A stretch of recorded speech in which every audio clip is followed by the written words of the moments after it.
Welcome to Eat, Sleep, Wine, Repeat, a podcast for all you wine lovers who, if you're like me, just cannot get enough of the good stuff. I'm Yanina Dore, your host, brand ambassador, wine educator, and sommelier. So stick with me as we dive deeper into this ever-evolving, wonderful world of wine. And wherever you are listening to this, cheers to you. Hello, wine friends, and welcome back to another episode on orange wine and natural wines. And so who better to talk to than Doug Wregg, who is one of the directors and buyers of Les Caves de Pyrene and has been bringing natural wine, biodynamic wine, orange wines into this country for the last 30 years. And so, my gosh, we've hardly even touched the surface in this episode. So I'm not going to ramble on. Be prepared to learn about Qvevris. We're touching on Georgia, of course, sulphites, minimal intervention, and we will be discussing what foods pair well with orange wines. Now, don't forget, there is a transcript. Just go to the show notes. And in the show notes, you'll also find all three wines we're tasting, their pricing and where you can get them. Equally, if you haven't been over to online retailer Wickham's Wine, they are the sponsor of this season. And you can use the code EATSLEEP10 for 10% off your first order. So what are you waiting for? Pour yourself that glass of wine and let's talk orange. So, Doug, I want to pick your brain all about natural wine and orange wine because I feel like you are the man to ask. But before we get into all of that, I need everybody listening to understand where you've come from and how wine grabbed you and brought you into this beautiful world. Yeah, I'm self-taught. I sort of gravitated into restaurants because I didn't really have any career in mind. I was going to be a teacher originally, and English and history were my sort of specialities. I love the subjects, but I hated teaching kids and having to do so much work. I'd never realized how much work teachers have to do in terms of preparation and to sort of be able to plan every eventuality known. And, so I did like food without, but I didn't really know much about it. And I sort of appreciated wine without any knowledge whatsoever. And then one day, I was working in a family restaurant and I was given custody of the wine list, which had won some Egon Ronai Best London Wine List Award. And I thought, oh, wow. It's a bit intimidating to... And they went, Doug, you deal with it now. Yeah, you deal with it. It's your baby. And I thought, but I don't know one end of a Sauvignon from a Chardonnay type thing. I sort of read books and I was lucky to have Jasper Morris. He's great. And he really sort of I just felt like wine was really sort of a cheerful subject with him, and there were certainties that one could grasp onto. And then eventually, just through dint of tasting, making up my own mind, and eventually being able to write a wine list, I won the same award, Best Wine List in London. Congrats. And gave me sufficient cockiness to be able to go a bit further. And then the restaurant eventually sort of started failing because of recession at the time. So I applied for a job as a sommelier, and it was for a fish restaurant called 190 Queensgate. And I got there and there were 30 wines on the wine list. And I thought, this is rubbish. I mean, what can you do as a sommelier with 30 wines? And one day I went into this cellar, vaulted cellar underneath the pavement of Queensgate, and I found 1,000 bins mouldering away, as it were, dating back to the 1940s. Belonging to this restaurant, though? Belonging to the restaurant and not catalogued. So I went through, did a stock take, catalogued, and thought, I wonder what a 1961 Mouton Rothschild is. I wonder what a 1982 Cheval Blanc is. And some Richebourg from DRC at £80. And the prices on the stock sheet were just insane. And I thought, but how do we sell it to a fish restaurant where people are having fish and chips, basically?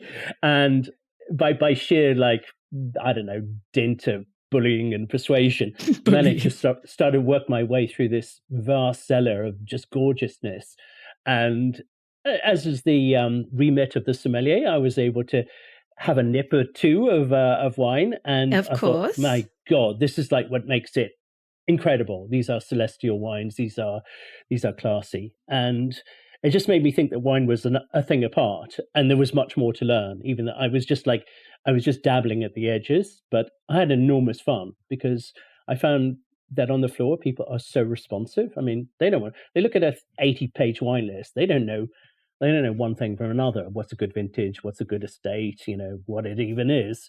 And communicating about it just gave me a bit of confidence. And yeah, it's something that I sort of carried on. I love the idea of talking about wine to people and demystifying Teaching. it. And teaching, yeah, no, I definitely got still a dormant teaching gene. What happened then? Oh yeah, then I went more on the food side. I went to a gastropub and opened that. And then I just I burnt out because working 80, 90, 100-hour weeks was killing me. So then I was offered a job by Eric and his then partner Liz at Les Caves de Pyrene, which was a 3-person wine band based in Guildford, specializing in wines of Eric's home region, which is the Southwest, the Gascony, Jurançon, Pyrenees.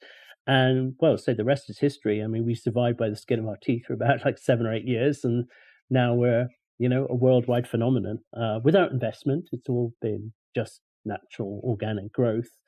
And I suppose in early 2000s, we carved a niche for ourselves as a specialist in organic, biodynamic and natural wines, which culminated with us opening our wine bar called Terroir in Charing Cross, and last closed. And then off the back of that, another 4 or 5 wine bars and a partner company in Italy and one in Australia. So again, without investment, we just grew. Eric had lots of fantastic ideas, which were really exciting, some of which saw the light of day and some of which never did. And we're now like a stable company, having survived the pandemic and came out even better on the other side, even stronger.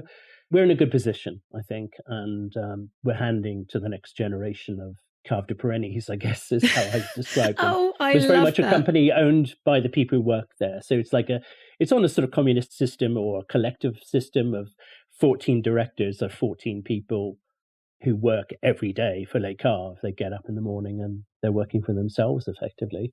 And that's, I think a really positive model for any business. And am I right? You are the director of sales and marketing. I'm not anymore. No, I'm director of marketing. Sales, my colleague David took that over from me 6 years ago, I think, 6 or 7 years ago. So I'm marketing but buying as well. So I sort of switched, when I gave up the sales side, I switched much more to buying. And my main thing is writing, is do our blogs. Teach. And to teach, to teach through the back door, to teach subtly, sort of, yeah. I think when natural wine became a phenomenon, I was more one of those teachers who would have a bit of chalk in their hands and just throw it at people. I just wanted to make something stick. So I was quite, wanting to convert people to the wines. And now I'm just really laid back. And I like to teach in the sense that I love to talk about wine as if it was just a normal thing. It could be music or art or whatever, politics, geology, whatever it might be. For me, wine just touches on so many subjects that are interesting to me and would be interesting at some level to some person, and I just want to make it relatable rather than something abstract in a bottle and, pretentious. Obviously, Le Cave and you have been bringing in these natural wines for a really long time. Almost that has been helping shape this energy where younger generations are really, really interested in natural wine.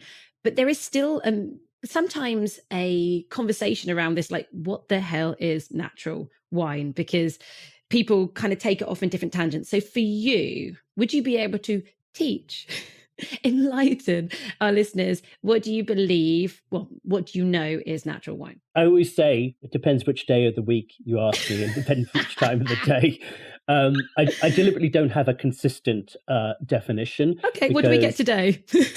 Today, for me, natural wine, someone asked me for a simple definition and I was still talking 40 minutes and I hadn't come to the end of the sentence. So I'm going to avoid that. I'm going to say that natural wine comes from natural farming, by which I mean organic, sustainable, biodynamic, chemical free in the vineyard as far as possible and brought to the bottle. The grapes are selected and the wine is made without any additions other than maybe a little bit of sulphites and brought to the bottle without any chemicals, minimal filtration or other sort of techniques. So it's natural in the sense that it's not denatured by excessive manipulation or lots of process or additions and compensations. It's almost like saying, well, it's not what it isn't. I think if you think of wine, it's a made product, and it's often a product, and products are shaped to be consumer friendly. Natural wine isn't that necessarily. It's a more a reflection of the vintage and the place and the nature of the process and the nature of the vigneron who makes it. And you say, well, for better or for worse, this is what happened. But I would also insert the fact that no vigneron wants to make a crappy natural wine. Really, they don't. They don't want to make a wine which is natural and crappy. They want to make the best possible wine they can make. And they believe the best possible wine they can make, the truest wine they can make, is the one with the fewest manipulations. And that these wines have a incredible energy that only something close to nature could have. It's like you don't taste the artifice, the process, the processing in it. So you're not like, it's a seamless, when you're drinking it, it seems seamless. It seems to be you're drinking something straight from the vineyard. That's unique. It's singular. And it's pretty vague as well, because I always say that natural wine is, when you taste it, you think this is real, this is natural, but it's not something you can, you could put it into numbers if you like, and you can explore technical details of how it's made.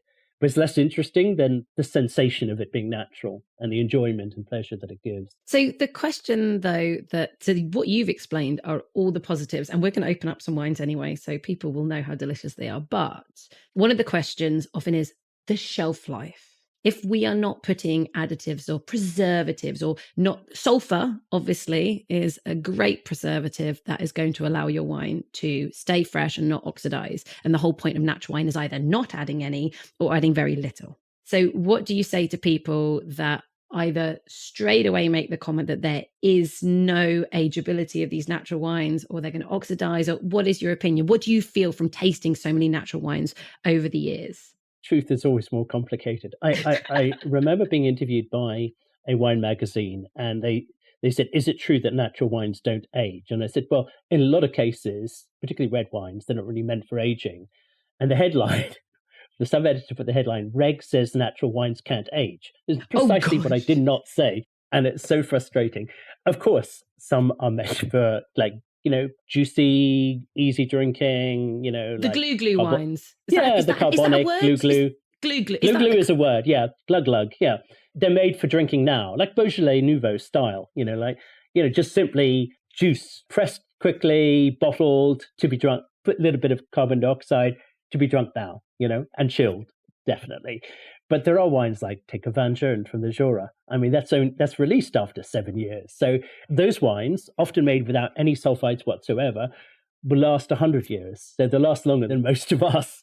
So it depends on the purpose the wine is being made for. White wines particularly, especially ones that undergo long lees aging, like, a long time under the lees, a long time in wooden barrels, aging oxidatively before release.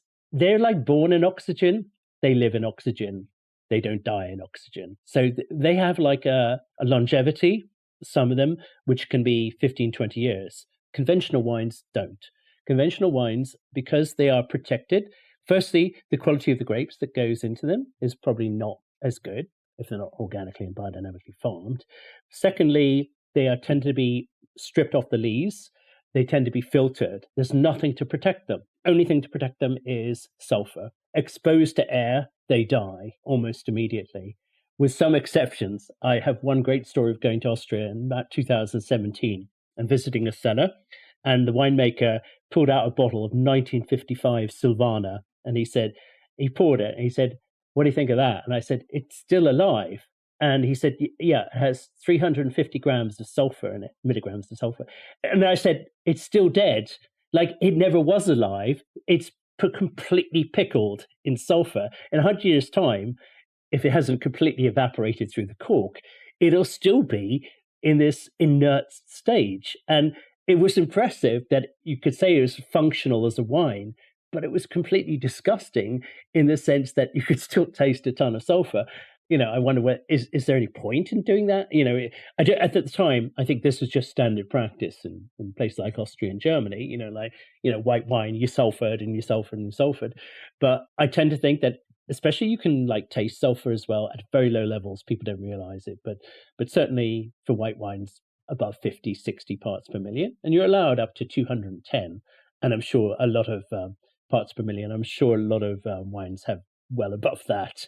It just scalps the wine. It scars the fruit. It makes it really unpleasant. And yes, in a sort of metallic way, the wine will be preserved in that shape. But wine is a living thing, and natural wine is a really living thing, and it must be mutable. It must change from day to day. It must change in the mouth because it's full of active living organisms. It's a microbiological construct, if you like, and a beautiful one at that. And that's what makes it interesting for people like me, is that I want to have the same wine constantly. I don't want it to be invariable from bottle to bottle.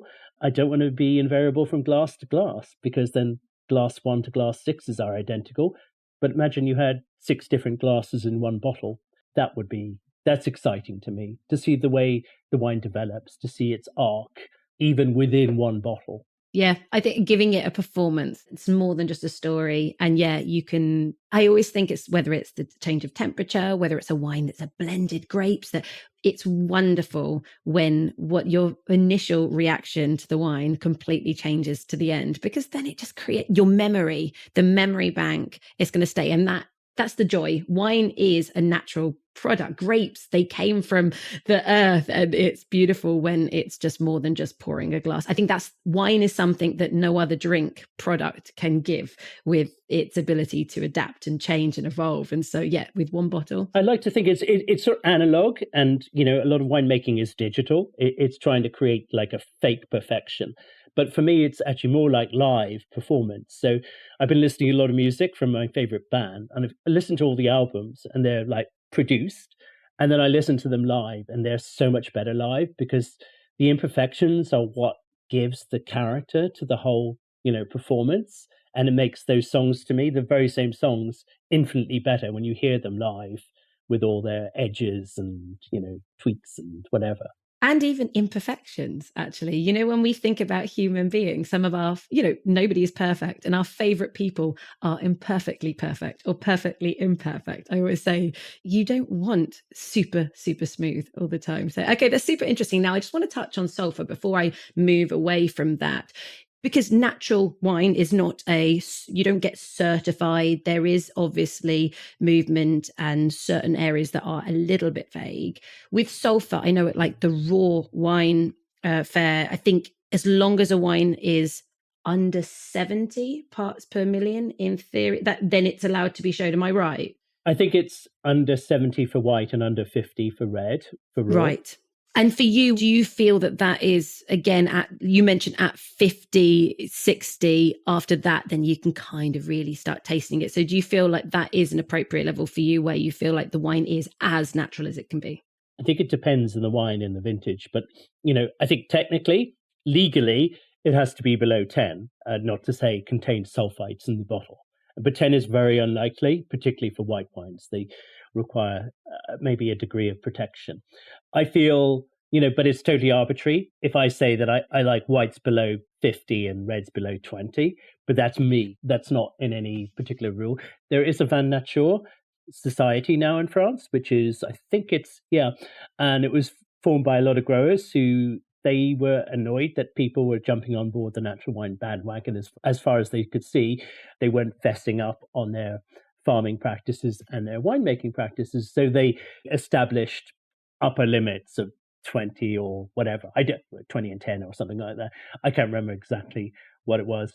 I'm not the person who believes in policing things. I also believe that to admit people who are slightly outside is fine, because only that way are they going to sort of they're going to go on a journey and discover that, using less may make more interesting wines. So for me, from a taste perspective, I really like zero sulfur wines when they're bang on. I mean, it's an incredible thing when it's right. It's not always right, and there are a lot of like faulty things, a lot of things that happen along the way, and fair enough, we all acknowledge that, there are bretty, mousy, BAE wines, but when they are on song, there is nothing like them.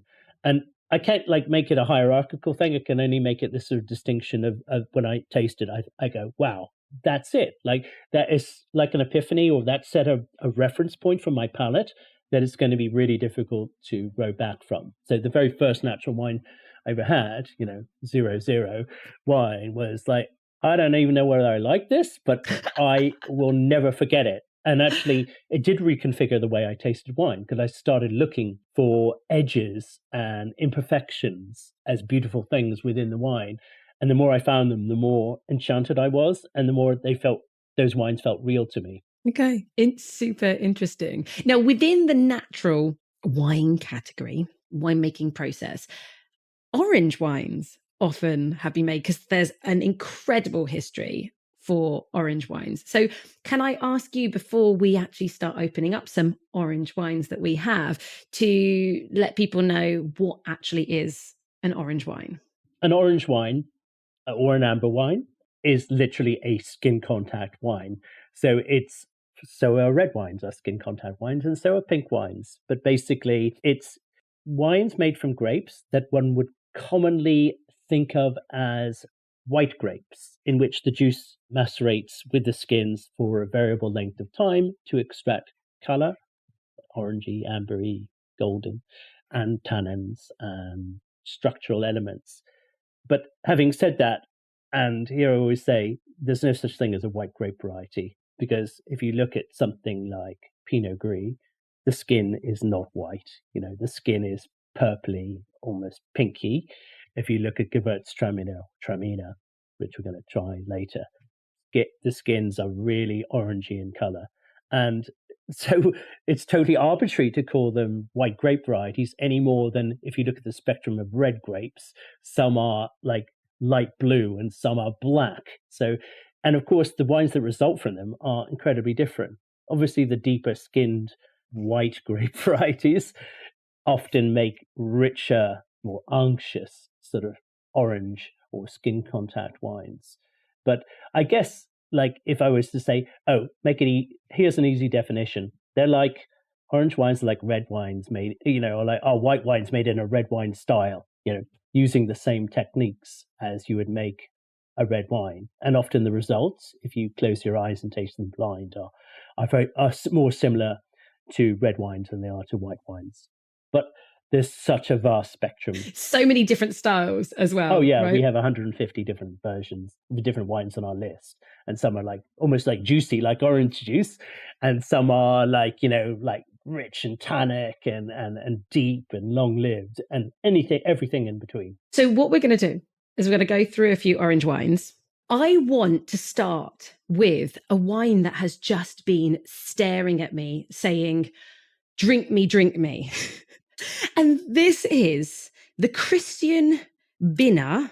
It's a Pinot Gris Gewürztraminer orange wine called Sea Rosé. Am I right? Sea Rose.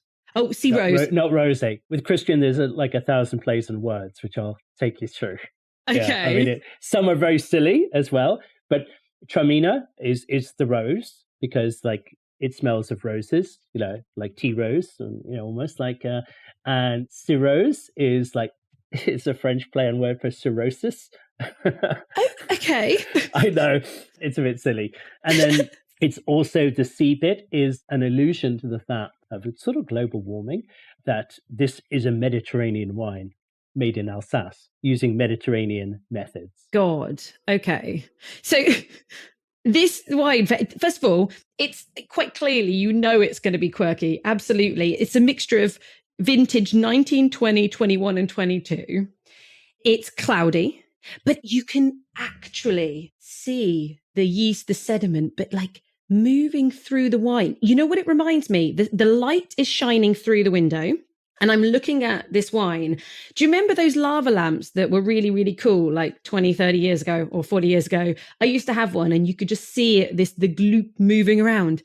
There is real, genuine movement in this. It's amazing. And it's a phenomenal, beautiful color, this orangey, pinky peach color with, anyway, it is crazy. So whilst I have it, and lovely and aromatic and peachy, whilst I'm having a little sip of this, can you tell me about this crazy natural wine, or even natural winemaker quite clearly, and what are they doing in the winery with this? It's a non-vintage wine. So the process started around 2016 as the idea of like a Solera, or a reserve perpetual, they call it in France. It was a homage to that, basically, as summers in Alsace, which is a very hot, dry and sunny place, are getting warmer and warmer, in a way perhaps rather than the sort of more Germanic style of aromatic wines. Maybe they play on this fact that, like grapes ripened by the sun, why would you discard their skins, which have so much power in them, so much aroma, so much material potential? So why not use those? And it's becoming an increasing feature of winemaking throughout Northern Europe. Like we've never said, like you never get the ripeness to make an orange stroke skin contact wine. And now it's like, it's not at all problematic. Taking the two perhaps best grapes, or for me, two of the best 4 grapes to make skin contact wines, being Gewürztraminer. Actually, this is Traminer Rose, I think it's called. Oh, is this a mutation or a slight clone of Gewürztraminer? Yeah, I think it's called Qvevri or Traminer Rose, basically. And you see it a bit in the Jura as well, occasionally in other parts of the world and northern Italy. And then Pinot Gris. Pinot Gris, literally, you can macerate for 2 days and you can get this like extraordinary like pinkish color. And Traminer has this sort of almost like coppery color. I mean, between them, they're quite sort of similar when you macerate. Very much done according to vintage. So one vintage, because it's meant to be an average style, one vintage will have 8 days. They'll be co-fermented, 8 days of maceration, and it pulls out enough color. Next year, if it's a hotter year, it will be 8 months. So cooler vintages get less maceration. Hotter vintages get much longer maceration, and then they're combined. And then they're supplemented with the reserve wines from the previous years, which will also be quite similar, because every other year is either a disaster or a feast in terms of Alsace at the moment. Yeah, when you taste it, it's like being transported to a beautiful, warm Mediterranean climate. I mean, I don't think of Alsace particularly when I'm trying this wine. But I thought what you said right at the beginning, I totally agree with. I drink with my eyes as much as anything now. And when I stand it on my balcony and put it in a glass, the way the light catches it, although it's cloudy as F, it's so transparent, in terms of its intention. It's swirling with matter and material, and it glows. It literally glows. And that makes it incredibly appetizing. So when I put it in my mouth, I just feel like, it's like food. It's really, really nourishing. It's got a beautiful spice. It's got sort of warmth. It's thoroughly exotic. And I like it because the acidity, the best sort of grapes for skin contact are low acid grapes. What you lose in acidity, you gain in a wonderful bitterness and like this breadth of structure. So it just fills your palate. It just like envelops your tongue. And I think it's a very sensual, sexy wine, basically. This is definitely a super, super sexy wine. What I really, really love about this is not just the aromatics. They're so lively, but not in your face. But then the texture of the wine is super, super chalky at the same time. So one of the things that comes with skin contact is that you are going to get tannins. That's one of the things you get. But here, it's not really giving me any tannic grip. It's just adding this lovely chalky texture. And the freshness, it's light, it's bright. So it's like this on the nose. You've got this like orange sherbet, musky peach thing going on. And you mentioned spiciness, ginger. I'm just getting ginger completely. But then the palate has this kind of grapefruit acidity. And I can confirm for anybody who has tasted natural wine and is like, I don't like natural wine when it tastes like cider. I don't like it when it's mousy. I don't, all of these other potential faults or just not a flavor profile that someone likes. This is just soft and textural and vibrant and pretty. and looks gorgeous in the bottle as well. This is anybody wanting to taste a wine that's really yummy, I think actually for everybody. I don't think this wine is going to put anybody off. I think anyone, whether you're, just like your Pinot Grigio or you like your Sauvignon Blanc, this is fine. This is not extreme. It's not challenging. That's the word I'm trying to. It's just yummy. Yeah, it's seductive, I think. And, it starts with the color and it ends with the palate. And it's so mellow in the way that it's sort of like you feel about it. It makes you feel sort of really, really good. As I say, like sometimes you put something in your mouth and you think like, I want to drink it because it's really nourishing. The balance of all the different parts this year has made it much lighter as well. It can be quite a sort of like 14 in a percenter, but I think, I can't remember what this is, 13. So it's like dialed down a little bit because of the cool vintage that sort of came recently. It's also got like a little sliver of Riesling, which I think gives the little citrus like scorpion flick, whatever. As I say, otherwise you get these like richer, softer grapes. But I think you just want to I think having a little bit of citrus just keeps it sort of honest and fresh. I love this wine and I love the label and I love everything about it and I love that it's different. I love it's got a story. I think it comes from Grand Cru sites as well. This is super high quality fruit. How much would somebody have to pay to enjoy this beautiful bottle of wine? No, you stumped me. It'd be around £30, I think. £30 a bottle. Okay, everybody, in the show notes, I will put the pricing of these wines and where you can get them from with a link so that you can experience them as well. Okay, fine. Now, this is from Alsace. I know they're going towards a lot more organics and actually biodynamics is a conversation. But for me, I don't think of Alsace as a natural winemaking region or even orange. For you, where do you think around the world, and of course you're going to say Georgia, we'll get to that in a second, apart from Georgia, where in the world do you think are the hot pockets for orange wine and natural wine? Central and Eastern Europe, definitely. The Slovenian, Friulian sort of meets Istria, that sort of area. That has like 200 years of history. So there was a very famous Slovenian priest called Matija Bertovic, and he traveled around Europe and he had his vineyard in Vipava Valley, upper Vipava Valley in Slovenia. And he was very much a proponent of local grape varieties. But one of the things he wrote about was skin contact. So I'm not sure if this is the first, perhaps just the most extant book on winemaking and skin contact, but he was internationally famous as well. And he believed that skin contact gave a certain balance and breadth and depth to the wine, but not too much. He was very much a proponent of sort of like 4 to 6 days of maceration. And obviously and pretty well, I suspect, and I don't have evidence, but I pretty well suspect that everybody in Eastern Europe and a lot of producers in Italy worked with sort of skin maceration in various ways. There's an Italian expression, vino bianco, yellow wine, orange wine. It's all the sort of same thing. Because I think technically speaking, I mean, who had destemmers and stainless steel tanks in the 19th century? Nobody, of course. What was the easiest thing to do? Just chuck a whole bunch of grapes into a pot. And, because also wine was not an exportable commodity.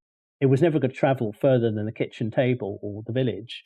So I suspect, like wine was always natural and white wines were pretty well always yellow or orange wines, whether they were through deliberate skin maceration or through natural oxidation, working with open clay pots or whatever it might be. This was a fact of life. But I suppose if you think about wine culture, you think about the Mediterranean. I mean, it obviously came from Georgia through Turkey, Lebanon, Egypt, and whatever, to Greece, and then across the Mediterranean. But I suspect that orange wines or skin contact wines were the fact of life. In terms of the modern culture, then you go, as I say, you go to Slovenia, I suppose, modern day, Friuli, Croatia, and then you arrive with Gravner, Josko Gravner, famous Italian producer who was making conventional wines for a long time. And then he went to Georgia, I think around 1990s, and was sort of totally bitten by the bug there, fell in love with the idea of making wine in clay pots called Qvevri, brought them back and made his own skin contact version. And the rest is history. He influenced guy called Radicon, who influenced Princic, and then there was like a whole movement of Friulian, Slovenian producers, and pretty well that spread across Italy from north to south. But I suspect there are also other movements. I mean, I think people locally were making these sort of wines, but I think it just put them on the critical map. And I think when Gravner started doing it, he was pretty well repudiated by every critic, everybody, all his supporters. People thought he'd taken leave of his senses because they thought the wine was like off or weird. Like it was the color itself is so shocking. And I think the first time anyone encounters orange wines, and I've been working with them since the early 2000s, is like people's eyes, they sort of light up, but they pop out at the same time. They're sort of like, they're shocked because they think the color is wrong. It's not on the spectrum of white, red, rosé. It's different. They don't teach us that in the WSET either. No, not for years. Like natural wine was like not acknowledged. Georgia was not acknowledged. I mean, but orange wines were definitely the wrong color. Then at some point, maybe it was Simon Wolf's book help, but also I think there's like been a consciousness in restaurants that these are phenomenally gastronomic wines, and the methodology, of course, is obvious when you think about it. But I think we tend to sort of like compartmentalize everything in wine because just make it easy, for people to learn about it. But actually, all the things that I've ever learned about wine through doing WSET, I've unlearned them all because they were drastic oversimplifications or just plain wrong sometimes. And it never took account of the culture of wine. And the culture of wine stretches back 8,000 years. But teaching about wine seemed to be a photograph of the last 20 or 30 years. And that's all this technology which makes modern products. Has been irrelevant in the history of wine. It may be where we are now, but people are now moving the other way. People are rediscovering the past to look for the future in an odd way. And that is where we look to Georgia, the cradle of wine. And so I've poured myself this bottle of, oh my God, do you want to even pronounce it? So Solicori is the name of the grape variety, but it's actually it's a play on words. It always is a play on words. So W2, underneath that is the name of the village. So every Georgian producer who usually has like half a hectare or 1 hectare of vines always puts the name of their village where their few rows of vines are. This is 1 hectare of vines in a tiny village in central western Georgia. The region is called Imereti. The grape variety is called Solicori, but in Georgia, Solicori would always be spelt with a T in front of the S, so Solicori. I'm glad you mentioned that because, again, this happens a lot with Georgian grapes and spellings. The person who influenced was perhaps one of the most influential growers in modern Georgia, by which I mean like post-2005, was a guy called Soliko, Soliko. This is like a homage to Soliko. Now, this is an involved story. So in eastern Georgia, where the majority of wine is made, in Kakheti region, east of Tbilisi, the wines traditionally are one that invariably are skin contact. Deep amber wines made from very long macerations on the skin, using grape varieties such as Rakatsiteli, probably the biggest planted grape variety in Georgia, and Mtsvane. And they're always profound amber wines which have had anything up to 6 months on skins. In the west of Georgia, Imereti and all other regions, they don't use that. They don't use the stems. They also only use a proportion, 10% of skins against 90% of juice. And therefore, the wines there are lighter, racier, almost more European in style, shall we say. But the terroir is different. So it's much cooler. It's much more humid, much rainier in the west. And the soil is different. It's more like limestone clay.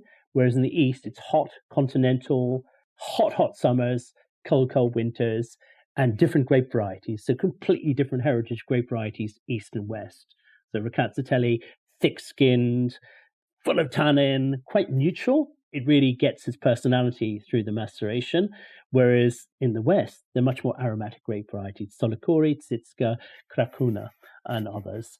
Anyway, so this is Solicori, the western grape variety from western Georgian grape variety from Imereti, but made as a homage to Soliko, who was a guy who had a winery called Our Wine, who lived in Kakheti and made traditional Kakhetian deep amber wine. So it's a play on that. So Ramaz, who makes this wine, always makes no skin contact wines, except for this, which is this homage to whatever. Yeah, so he's showing that this grape variety, handled in a really beautiful, gentle way, 4 months on skins, but only for, like, 20% of the whole wine. And you get this beautiful balance of something which has almost satiny, corduroy, soft, velvety tannins, whatever, and then beautiful freshness underneath, which is a classic Emiratian style of winemaking. And it's made in the Georgian style of buried Qvevri, terracotta clay pots, big ones, buried in the cellar. Used to be in the vineyard, but they moved it into the cellar.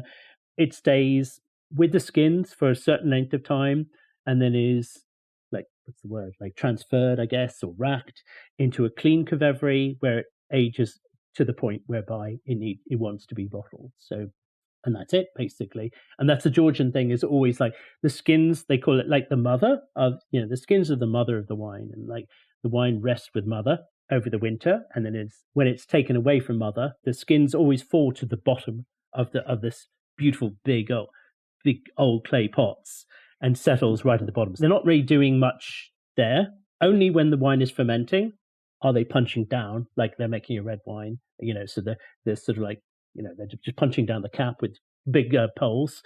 And then after, like, mallow and, in the sort of like whatever, they'll put it in a clean Qvevri, terracotta clay pot, and they're at rest, basically, on the fine lees, and then it's bottled. So it's really interesting. You can see that it hasn't had a crazy amount of skin contact or loads of maceration time or punching down, because it's like medium golden with a hint of orange, isn't it? It's a pale in comparison to some. I'm really surprised. Of course, I've never tried this grape variety, but for me, I've got this real nice honey note, but then it's still really lovely, just kind of apple pear freshness and a bit of yeastiness. There's a little, and that's going not only on the nose, am I getting a little bit of that, but the texture as well. But it's a really light wine. Again, for somebody who's never tried orange wine, that is scared or just doesn't like orange wine when there's too much grip or tannin, this is also a really nice wine to try. Is that why you picked this for me to try? Yes. Yeah. I picked these wines because I think they're really well balanced in their particular ways. I mean, they're distinctive, but this is really silky to me. It's really fresh and elegant.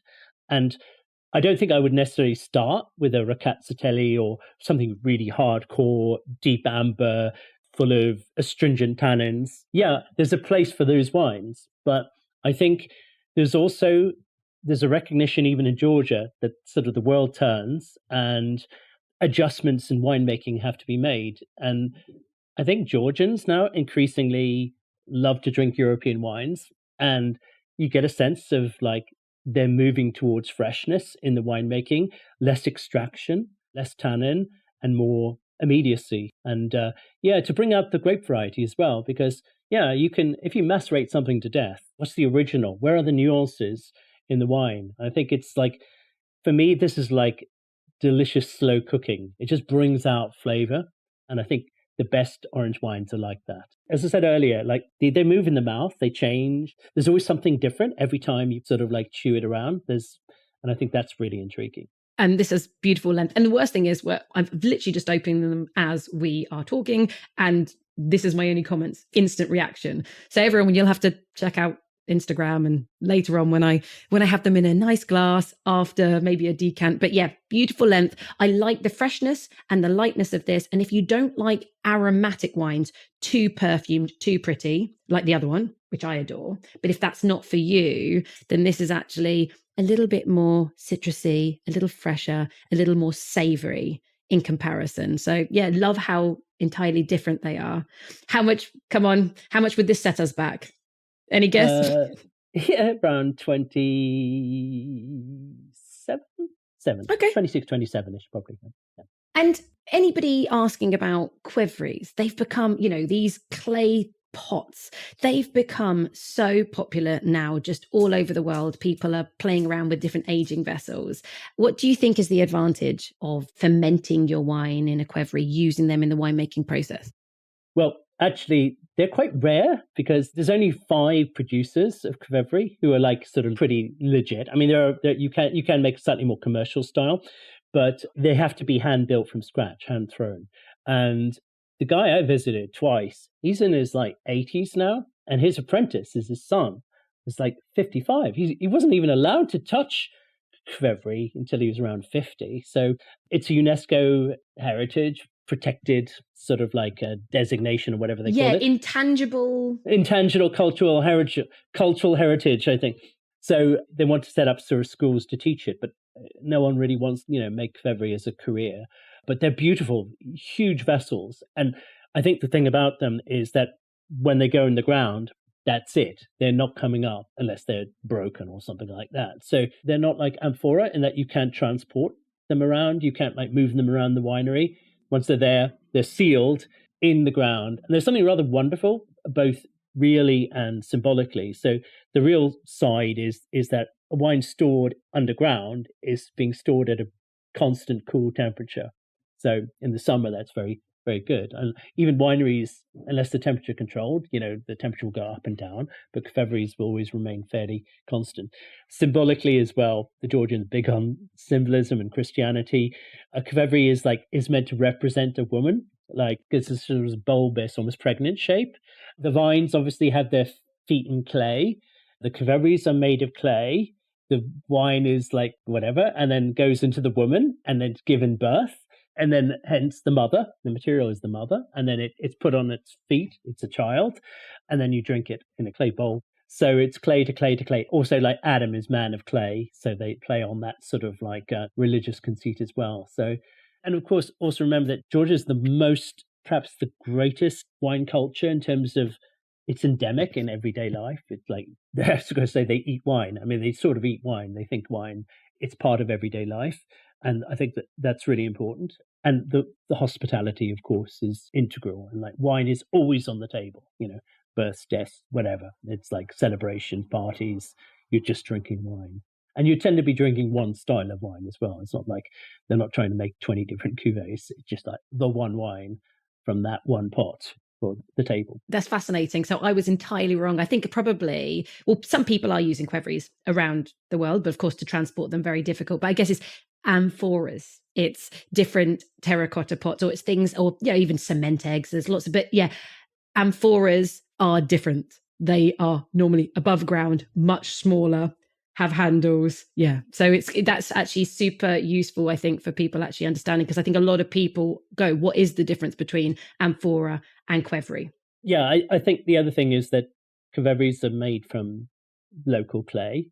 There are 4 or 5 places in Georgia where the clay is always sourced from like the nearest river or particular, and it has to be a particular sort of clay. And when they're fired at 1,000 degrees or whatever like that, then they're sealed with beeswax on the inside.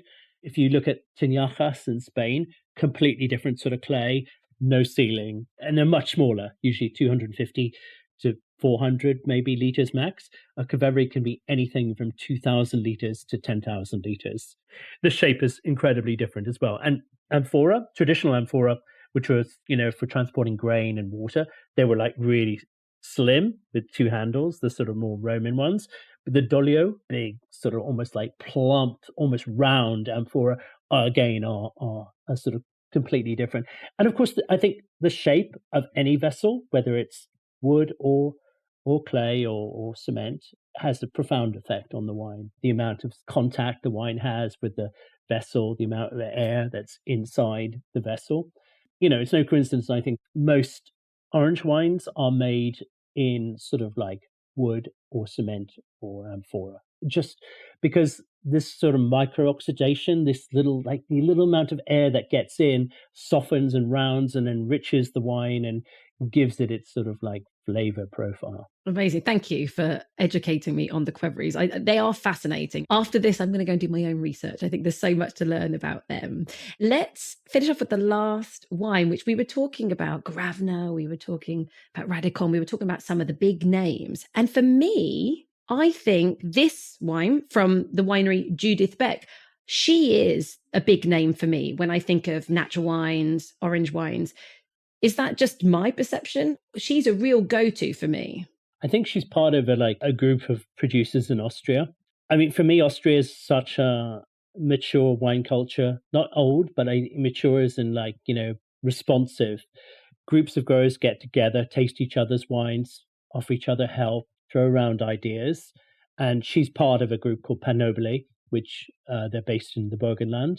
There's, a dozen producers, and they just taste each other's wines, and they tend to work more naturally. All of them are certified organic, usually biodynamic, Demeter, Respect, or whatever. Judith, like so many Austrian producers, inherited or, took over her father's estate. And the fathers were always making pretty classic, pretty conventional wines. Well, yeah, very, to put it mildly. And then Judith and like-minded people, they travel around the world, they got ideas, they had a much more modern take on wines, and then they would go back, rebuild the winery, and implement what was most important was biodynamics. I mean, we're in this sort of Steiner country, big time here. She makes a more classic range, but it's still like very natural. And then she makes much more experimental zero sulfur wines and something like this, which is a great variety I think she likes and a lot of other producers love because it's just such fun. As I say, it's the best one to play with in terms of doing skin contact wines. And more, actually, all her sort of more evolved whites have a certain proportion of skin contact, could be usually around 10 days. But some quite pale, like a Welsh Riesling, could be almost have no color whatsoever. I mean, but it just doesn't take a lot of color. But then a Traminer, 10 days, takes that much color. And I think that shows you why it's such a favorite grape variety in terms of working with skin. I mean, this one is floral as hell. You sniff it and it's like lilies, jasmine, but then also even going to there's a touch of coriander. It's so aromatic.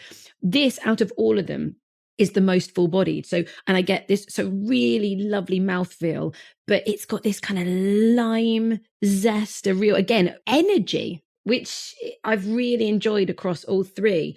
But seriously, really, really floral. It's fun, but there's quite a lot going on here. I think Oz Clarke once said something he was describing something like being like spring and autumn in a single glass.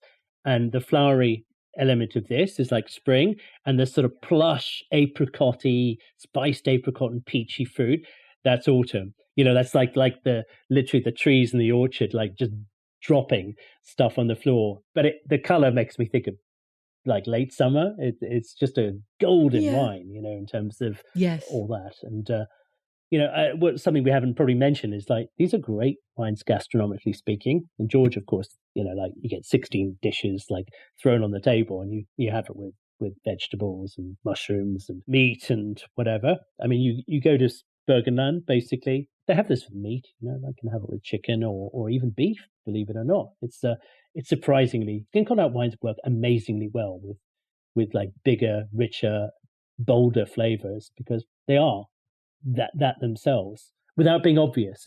And actually, if they are quite aromatic, then they're toned down by whatever you're eating with. I mean, I love and of course they still have these beautiful acidity as well as texture. So again, I would often pair it with things like mackerel or salmon, so you really kind of cut through. But also I quite like orange wines unless they're super, super tannic. So especially these that have some really lovely aromatics with a lot of Asian cuisine, noodle dishes, I think can be really, really nice. And I mean, it maybe what goes together, grows together, all that, the Mediterranean dishes, if we think about baba gounache and lots of those kind of more tapasy Mediterranean dishes, I think can be really, really nice. I don't know if you have any specific dishes that just jump to mind, but in my head, that's what comes out. No, I absolutely agree. I mean, I don't know why I always default to thinking of what's on a table in Georgia for what goes with orange wines, because everything's on the table. So everything basically goes, yes. If you want to do a whole load of food on a table, get some orange wine. Yeah, exactly. But I think they are so versatile because if you're feeling in the mood for a white wine, but you want something with a bit more structure, it's obvious, to go with something like this. And like, I sort of gone off rosé a bit. I mean, I used to drink a lot of it, but it's so triple filtered, sulfured and whatever. It's often like completely innocuous and dilute. This is like, gives me my rosé thrill. You know, if I need the color, I've got the color. I've got a color that I love. That excites me, gets my appetite stimulated. And then you've got the versatility as well of like, you know, like little bits of tannin, nice little bit of acidity, loads of fruit, loads of spice, you know, but it sort of dances around. It's not like, these things don't really smack you on the head with obviousness. Yes, of course, Traminer is the most obvious grape variety probably in the world, but the way it's done is so beautiful and tasteful. It's so refreshingly Moorish as well. How much with the Judith Beck Traminer that we're tasting, which is, what's vintage is it? 2023? £24, I guess. Nice. Okay. And just to finish off this episode, for somebody who has never really had orange wine, you know, what would you say to them going out and getting their first bottle? Which is there a place that you think they should try first, or something that would make them feel more comfortable to start? A lot of restaurants now offer orange wines 1 or 2 by the glass. Try them both, actually. I mean, I think you need to keep on trying. Don't ever. I think a lot of people hated natural wines originally because they had a bad experience. Like, oh, that was like really horrible, Bretty VA natural wine. I think but there's tens of thousands of wines out there. You know, I don't dismiss things on first acquaintance, and you know, like everything is different. So I think with orange wines, like, bear in mind, the spectrum of orange wines is as wide as the spectrum of whites and reds. So there are thousands of different styles. You know, there are thousands of different wines and multiple different styles. So I think if you know what you like in terms of wine, then you'll find, if you tell me what you like in terms of wine, I'll find you an orange wine. I mean, not that I'm just offering myself like totally for this sort of thing, but there will be orange wines for you. The idea that they're bitter or tannic or anything you've read about them, unread them. Use your senses to really appreciate them. Let the wine come to you. Don't superimpose preconceived ideas about what wines are going to taste like until you've actually had them, and have them by themselves, have them with food, work around them, because it could be an acquired taste. I mean, I acquired it, almost immediately, but not everyone loves the very first orange wine they try, or the second wine even, but persist. And then in a way, I do believe that your palate is shaped in a particular way, and as soon as you have something which reconfigures your palate, then all bets are off. It's almost like you start again with wine. That's what started with natural wine, is my palate became I liked everything in blocks of flavor that I could understand. I want big mellow blocks. And then it was I wanted edginess, I wanted nervosity, I wanted whatever. With orange wine, it's I got out of the thing of thinking it was white. It's not a white wine, sort of like a red wine, not quite like a rosé. It is what it is. It's orange. It is the fourth color in the spectrum. But even within the spectrum, the narrow spectrum that it's in, it's still a wide enough spectrum. So I think the brain tells us very much what we're going to taste and what we like to taste. We need to re-engage the brain in a positive way. Firstly, I think fall in love with the color. The color is amazing. Drink it outside and see how wines like this capture the light. That doesn't get the juices flowing. I don't know what will. Perfect. Beautiful, beautiful summary.